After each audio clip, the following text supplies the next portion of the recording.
പഴക്കമുള്ള ഇതാണ്. കട്ടാക്കി കാണി.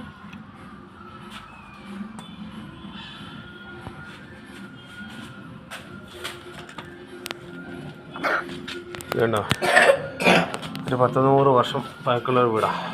അത് നമ്മൾ കിച്ചണൊക്കെ ഒന്ന് ഉഷാറാക്കുന്നതിൻ്റെ ഭാഗമായിട്ട് വന്നതാണ്. അപ്പോൾ ഇതിലൂടെയാണ് ഗ്യാസ് ലൈൻ വരുന്നത് കേട്ടോ. കോപ്പർ പൈപ്പ് ഇട്ടാണ് നമ്മൾ ഗ്യാസ് ലൈൻ ചെയ്യുന്നത് കേട്ടോ. ഇവിടെ വാൽവും കാര്യങ്ങളൊക്കെ സെറ്റ് ചെയ്തിട്ടുണ്ട്. ഇനി ഇപ്പോൾ ഇതൊരു 1.5 മീറ്റർ ഇത് വരുന്നുണ്ട്. അപ്പോൾ ഇത് സ്റ്റൗവിൻ്റെ ബാക്ക് സൈഡിലേക്ക് കണക്ട് ചെയ്യാം. പിന്നെ